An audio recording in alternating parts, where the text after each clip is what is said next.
I am rolling. The problem is Charlie Cox can barely act in Daredevil, so I don't know if I want him to be. You're rolling sound. Ow! Sounds Okay, rolling. sound rolling. Okay.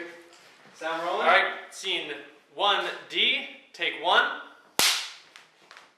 In the middle of the night, I woke up from a dead sleep, thinking there was a figure standing in my doorway. It was watching me, waiting for me. At that moment, this idea popped into my head. From beginning to end, an entire story. I rushed out of the room, grabbed a notepad and a pen, and wrote the whole idea down, feverishly for about an hour, and then went right back to bed again. Within the first few years, I didn't do much with the idea. I just put it up on a pedestal thinking that this is something I'll never be able to do because it's so vivid in my mind that I could never actually achieve this by myself. But then, probably 3 years ago, I got in touch with one of my close friends and co-writer, Jody, and we sat down and we refined the idea. Once we had a script that we were really comfortable with, then it became time to figure out exactly how we were going to do this. So, first step, because it's a performance piece, I wanted to make sure that we had the right actors in the role. I decided to call upon my good friend and member of the Peterborough Theatre Guild, Cynthia Wardrop, and see if she could help me find a few people within the stage community. She said I would be right for this role. So after Michael went down through the other 10 people that he had on a list, Wyatt has a lot of experience in the stage community, writing, directing, performing, and once he sat there across from me and pointed at the script and said, "I've seen a lot of garbage. This isn't garbage. I get this." Well, now I got to make this short film. we met a couple of times along with Jody, the author also of the script, and I liked it. I liked the read of it. I had a few questions, and Michael addressed all of those, and it was pretty open as to when it was going to shoot, and it was far enough down the line. We sat down for a long time, for several days, trying to sort out exactly who Edgar was, because this completely relies on that character. Edgar, for me, was a very troubled soul. He had things that he wanted and things that he needed to accomplish, and yet he was blind to what the world, the shape of the world that was actually there around him. His fear, his bravado over top of that fear led him down a very dark path. In approaching Edgar, I'd say that I just looked inside myself to find the parts of me that remain fearful to this day, I think, of a lot of things that I have no control over. And ultimately, that's what Edgar was trying to do. He was trying to control his environment. It's just that he was a little messed up on what that environment actually was. The true story behind this is a man who is struggling with the fact that he is dying and that he's going to leave his children behind. And he has to come to terms with that in his own mind. Edgar wants the world to be right, but he's wrong in the way that he does it. Cindy also recommended to me Talon Waller. I went and saw Talon at a few performances. I didn't know much about her. She's still relatively new, and I wanted to make sure that she had the acting chops required for the part of wearing prosthetic makeup.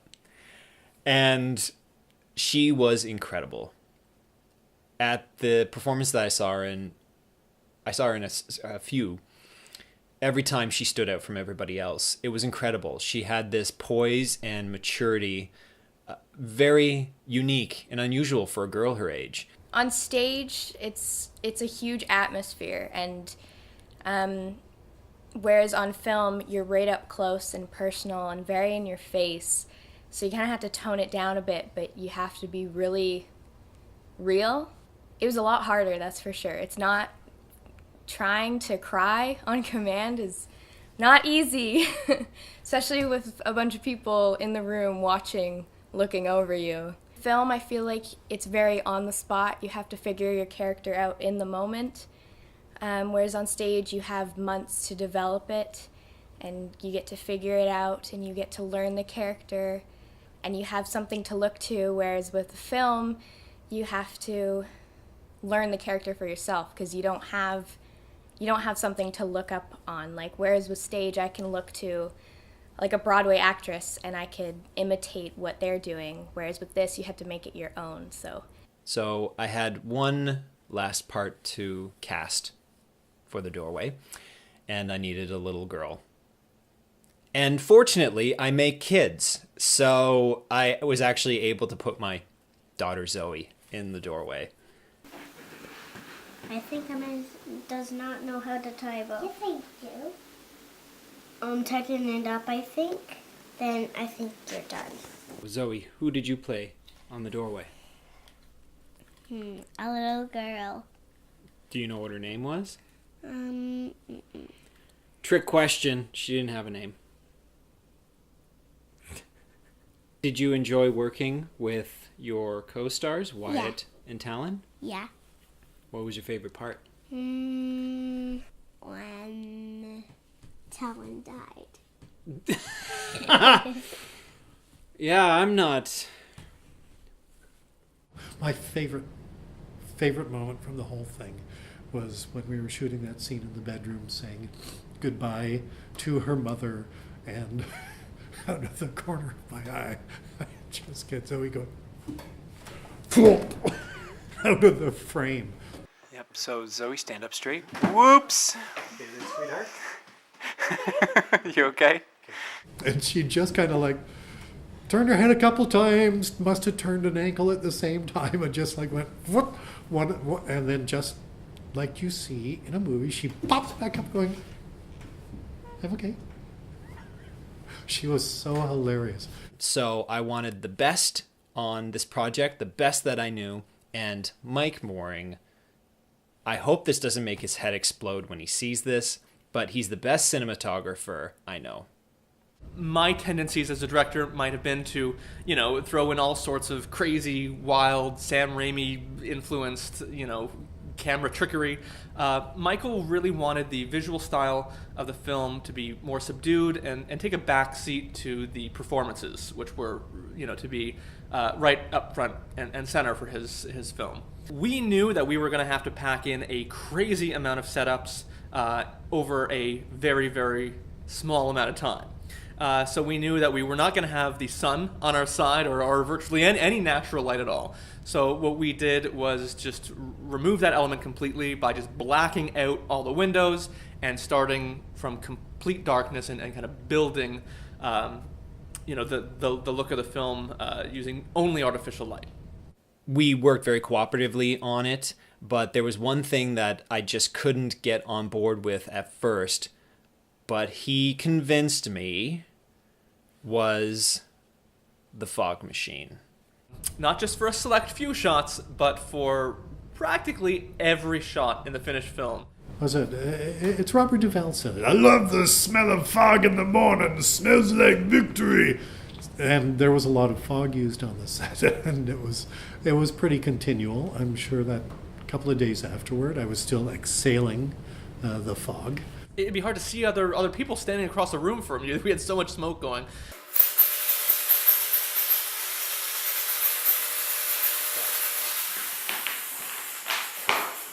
Probably didn't help us hit our schedule targets, but I think it brought a lot of character to the visuals, a lot of atmosphere. I kind of had my doubts when I first walked into the room, but as soon as the doors were closed and the lights came up and the fog rolled, it was like I felt that I was there in the room as Edgar.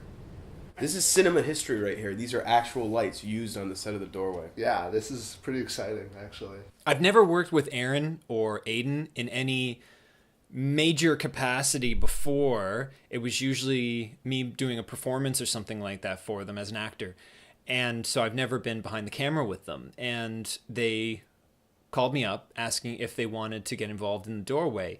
And it was just the right time because I was looking for a team to get behind that camera. Aiden and I had invested in a new piece of gear, a new camera. It's the Canon C100 Mark II.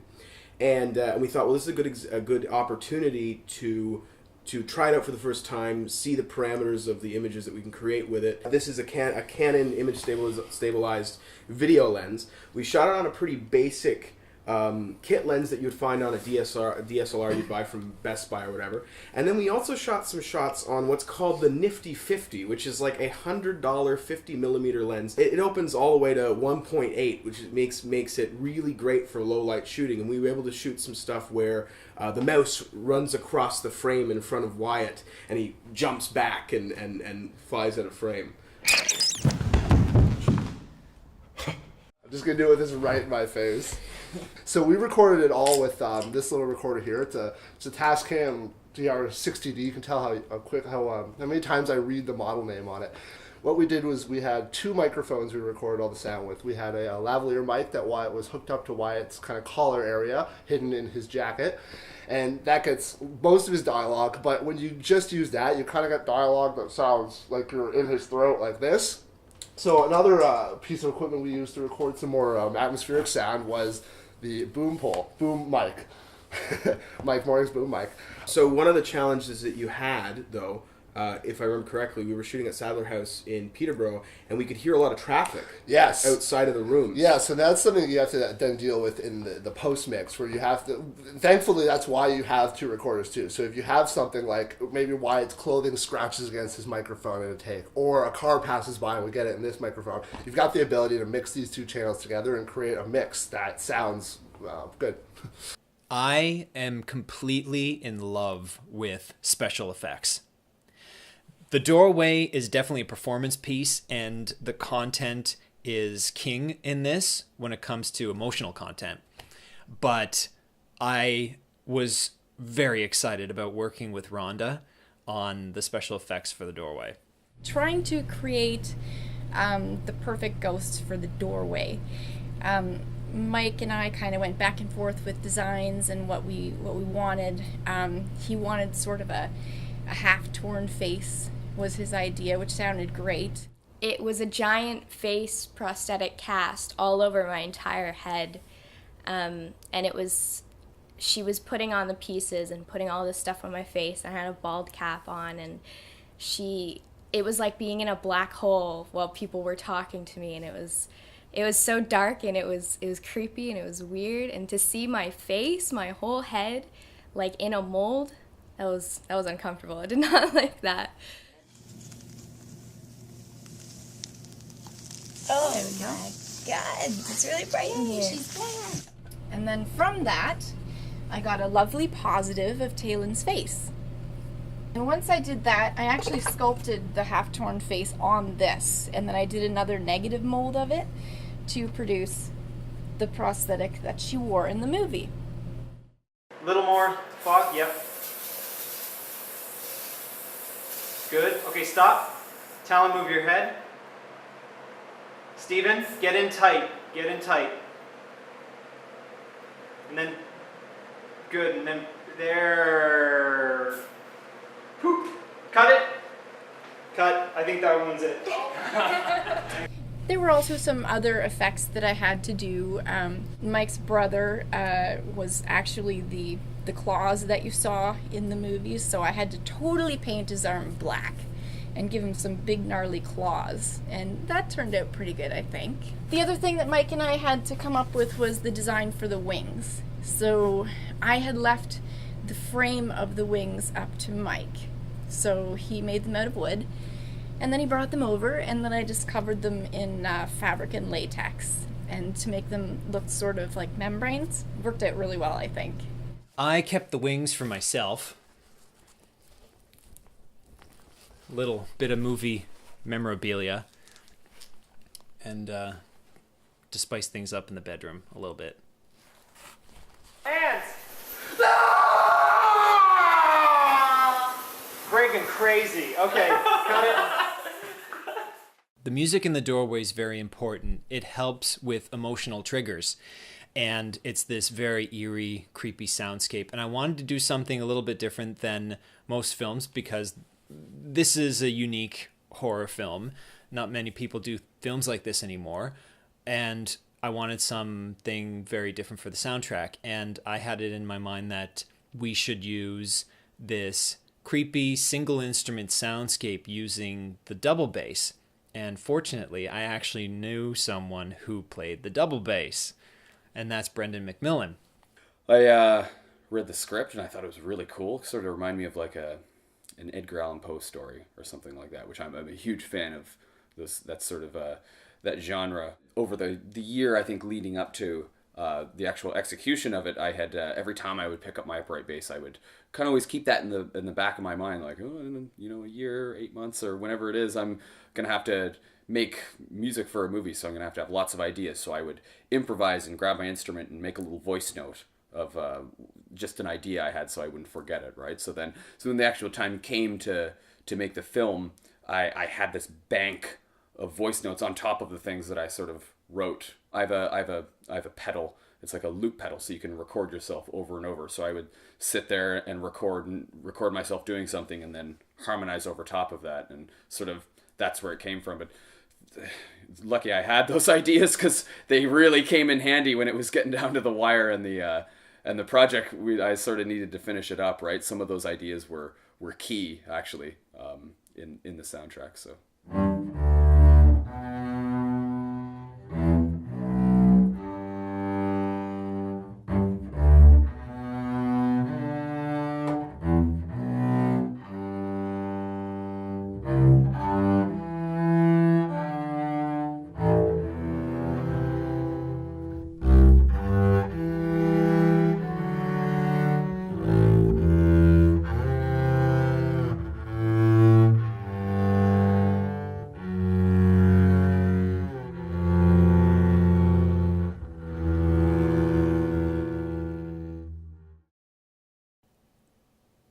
It's surreal. It's still surreal. I can't believe that this is actually a film. And there is absolutely no way I could have done this by myself. An idea might be someone's, an individual, but once that idea becomes a film, it takes a team. It takes a family. I'm pretty sure that everyone's very proud of this film because everybody cared about it. And that fills me with confidence too. I gained a lot of confidence in working on this project to see everybody so passionate about the idea and to see everybody so proud of their work as well. And action, go when you're ready.